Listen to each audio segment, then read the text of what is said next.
अगर मैं आपसे कहूं कि भारत आ रहे जहाज को एक बार वापस से अरे ईरान ने उड़ा दिया है। उस जहाज में जानते हो क्या था? अरे कितने भारतीय थे, कितने की जान गई तो कितने की जान बची। आ जाइए देखते हैं कि हॉर्मुज़ सुरक्षित अभी भी क्यों नहीं है। आ जाइए देखते हैं कि ईरान अमेरिका का युद्ध बंद हो गया लेकिन अभी भी भारतीय जहाजों को क्यों टारगेट किया जा रहा है। यार अगर आप देखने की कोशिश करोगे तो ईरान कह रहा है कि हम नहीं मारे हैं, दुनिया कह रही है कि ईरान मारा है, अमेरिका कह रहा है ईरान मारा है, भारत की सरकार ने तलब किया है ईरान को। अब सवाल ये उठता है कि आखिरकार मारा कौन है और भारतीय जहाज को ही निशाना क्यों? अरे युद्ध बंद हो गया था तब क्यों ऐसा किया गया और अब मोदी साहब क्या करेंगे? यार अगर आप देखोगे ना तो मैं आपको पहले पूरा का पूरा कांड बता देता हूं क्या हुआ। अगर इस जहाज की बात करें तो इस जहाज में देख सकते हो कि कितना बड़ा होल हो गया था। कहा जा रहा है कि इस जहाज पर ड्रोन या मिसाइल से हमला किया गया था, लेकिन ये जहाज डूबा नहीं, तब भी अपने मार्ग तक चलता रहा। लेकिन इस जहाज में था क्या? कहा जा रहा है कि इस जहाज में LNG गैस था। अरे वही गैस जिससे आपके और हमारा खाना पकता है। LNG गैस ला रहा था ये जहाज भारत की ओर। ये जहाज भारत का नहीं था बल्कि ये जहाज था कतर का, लेकिन आ तो रहा था भारत, लेकिन तब इसको मारकर गिरा दिया गया।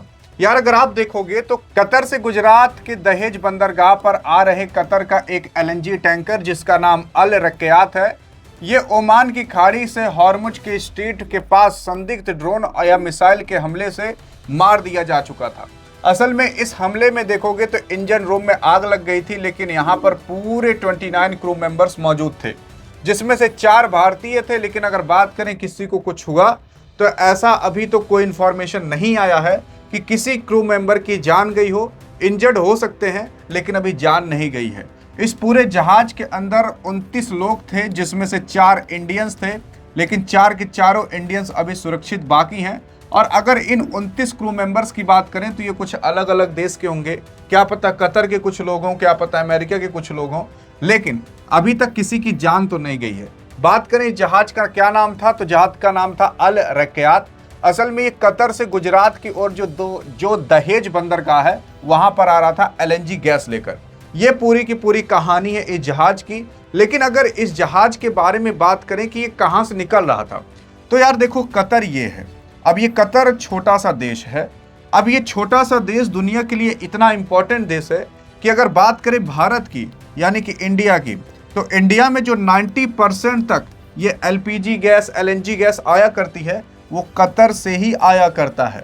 और कतर इंडिया में भी काफ़ी सारे मतलब स्पॉन्सर्स और बाकी इन्वेस्टमेंट किया करता है। अगर बात करें कतर की तो आपने देखा होगा RCB के जर्सी पर भी पहले कतर ही लिखा रहता था, तो यहीं की कंपनी थी। असल में कतर के अंदर देखोगे यहाँ ऊपर की ओर ना एक छोटा सा बंदरगाह जिसका नाम है रास लफान।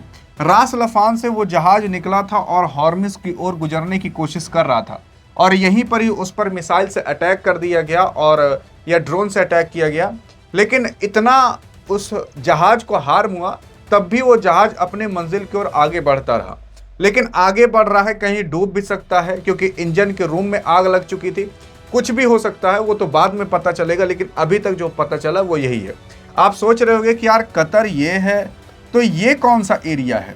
तो मैं आपको बता दूं, जो आपको ये पीला कलर का एरिया दिख रहा होगा ये भी कतर का है, लेकिन ये समुद्री एरिया है क्योंकि इतने एरिया में ना काफ़ी ज़्यादा गैस और पेट्रोल डीजल पाए जाते हैं।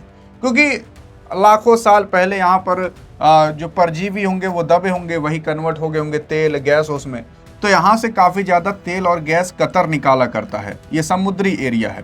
तो ये कौन सा एरिया है? तो ये एरिया ईरान का है। ईरान का यहाँ पर कंट्रोल माना जाता है।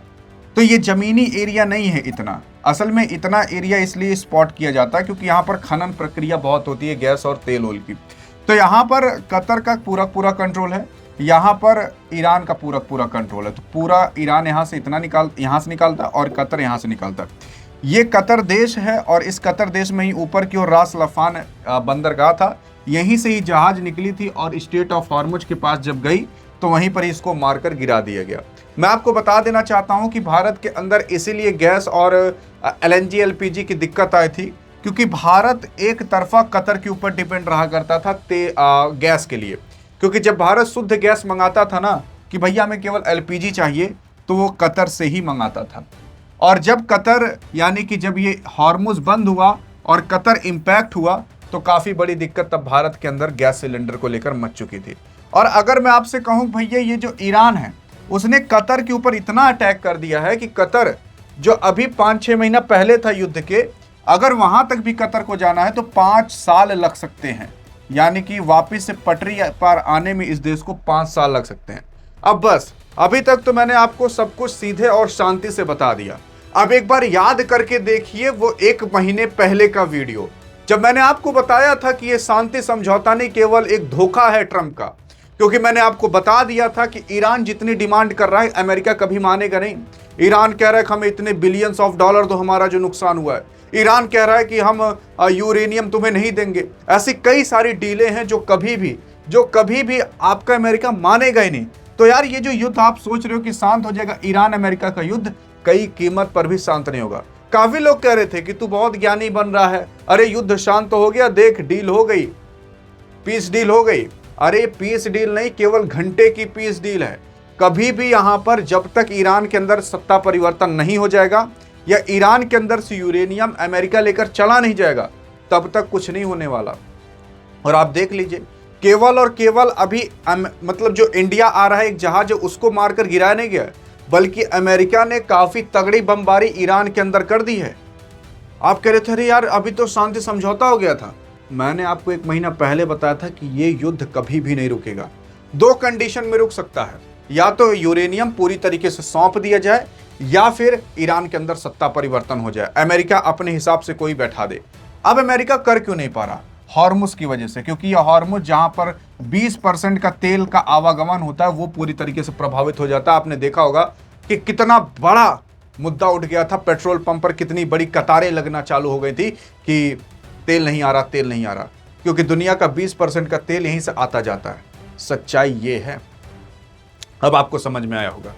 अब सवाल ये उठता है कि अमेरिका ऐसा करना क्यों चाहता है। देखो यार, असल में ईरान जो है ना, अगर उसके पास यूरेनियम रह गया तो जो अमेरिका है, जो ईरान है, वो ईरान क्या करेगा, वो एटम बम बना सकता है, परमाणु बम।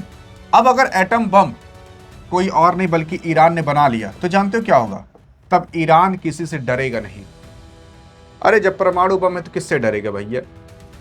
एट द एंड जब इसके वर्चस्व पर आ जाएगी कि अब हम खत्म, या सामने वाले खत्म ही कर दे, तो ये परमाणु बम बना देगा।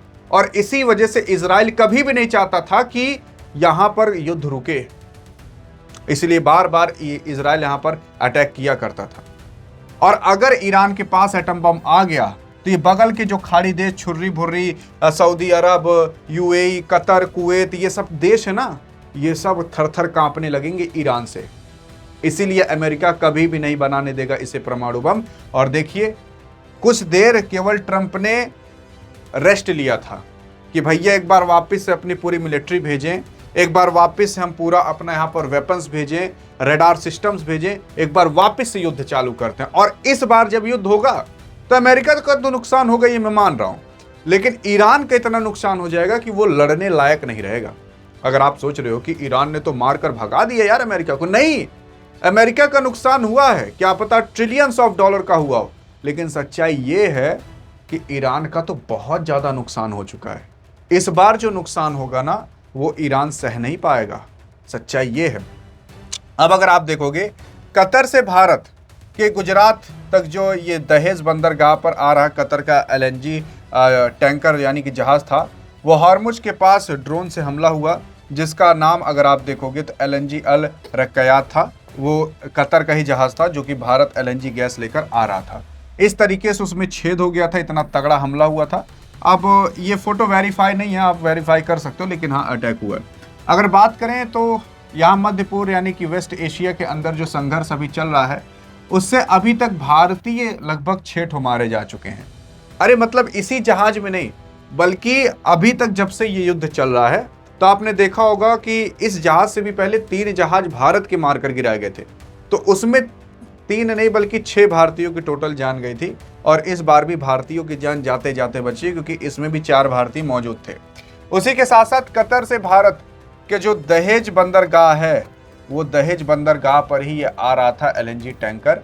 और लेकिन अगर आप देखोगे तो जब ये पूछा गया ईरान से कि यार ईरान तुमने ऐसा अटैक क्यों किया, तो ईरान कह रहा है कि यार ये हमने अटैक किया ही नहीं है।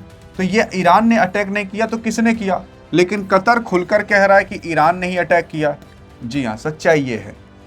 कतर कह रहा है कि ईरान ने अटैक किया, ईरान कह रहा है कि हमने नहीं किया। अरे ईरान ने नहीं किया तो किसने किया होगा? अमेरिका ने किया होगा। लेकिन किया तो, और अमेरिका ने अब ईरान के अंदर ताबड़तोड़ हमले भी चालू कर दिए।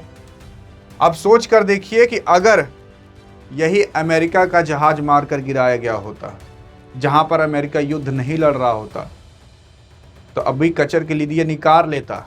लेकिन भारत के विदेश मंत्रालय भी आएंगे, कहेंगे कि हमें बड़ा बड़ा खेद है, ऐसा नहीं होना चाहिए, बस इससे ज़्यादा कुछ नहीं, ख़त्म बात, टाटा बाय बाय हो जाएगा वहाँ पर। बाकी आपको क्या लगता है कि क्या एक्शन लेना चाहिए और क्या एक्शन करना चाहिए? देखते हैं आपकी क्या राय है। अधिक जानकारी चाहिए तो इस वीडियो में मिलते हैं, तब तक के लिए जय हिंद, जय भारत।